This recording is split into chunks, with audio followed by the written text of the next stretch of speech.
Eto, mainit na balita mga idol. Possible Final 12 ng Gilas Pilipinas. Sino-sino nga ba? At Coach Tim Cone, ayaw pa rin magpalit ng roster at ipipilit pa rin ang kanyang dating pool with addition lang ni QMB. Pero bago yan, like and subscribe lang mga idol para sa latest basketball news and highlights. Mainit pa din ang talakayan sa issue ng magiging lineup ng Gilas Pilipinas sa darating na FIBA World Cup qualifiers. Ayon kasi sa statement ni Coach Tim, walang matatanggal sa lineup ng Gilas na hawak niya, bagkus ay may madadagdag lang. At yan ay si QMB. Sa pagkakadagdag ni QMB sa lineup, magiging 14-man roster na ang hawak ni CTC kasama si Kai Soto. Pero yan ay kung sakaling makakapaglaro na si Kai sa November at December qualifiers. Ngayon ang tanong, sino-sino kaya ang possible na makita nating players sa Final 12 ni Coach Tim Cone? Kung pagbabasehan natin ang current pool ng Gilas, hindi mahirap hulaan kung sino ang mga makakasama.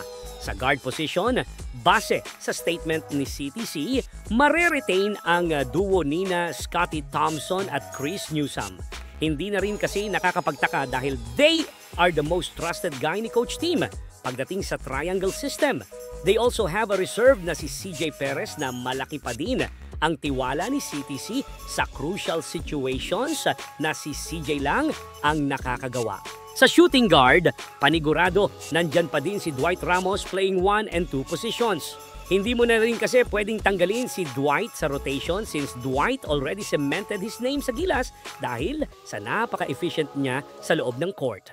Sa ikatlo at ikaapat na positions, nandyan si naturalized player JB, Calvin Oftana, at Jamie Malonzo. Though nakita natin na nag-struggle si Calvin sa recent FIBA Asia Cup, malabo na matanggal si Calvin since CTC understood how Calvin defense helped them sa kanilang mga games.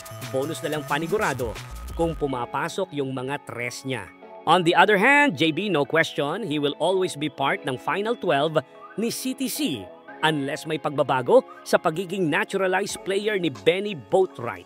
But sa ngayon, JB is main naturalized player. Pagdating kay Malonzo, I guess it's time to give his position sa iba since papasok na ang ibang players like QMB and Kai. And marami ang nagsasabi na nawala na ang laro niya matapos siya ma-injured at kapansin-pansin nga yan sa kanyang Gilas stint na halos bumaba na rin yung minutes niya under CTC. Pero syempre, hindi natin alam ang tunay na dahilan, pwedeng because of his injury o may mas malalim na dahilan kung bakit ganun ang status niya sa Gilas. Sa small forward to power forward position, I guess makikita pa rin natin ang duo ni na Carl Tamayo and KQ since they are making impact now sa Gilas, lalo na si KQ earning his reputation sa last FIBA Asia dahil sa napakagandang performance niya sa tournament.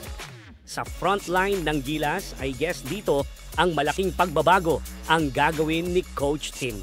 Considering ang pagpasok ni Kai and QMB, 2 positions ang kailangang ma-open para makuha ang Final 12. Though meron ng isang position na available, sa posisyon ni Malonzo, Junmar and Japet, ang pinakamalapit na pagpipilian ni CTC para tanggalin. And para sa akin, respect to Japet but he should now retire sa Gilas program since matagal na rin naman niyang gustong mag-retire sa Gilas.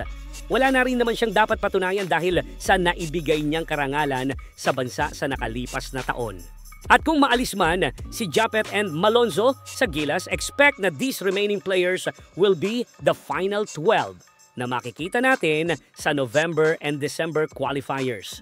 So ayun mga idol, God bless sa lahat at happy Sunday!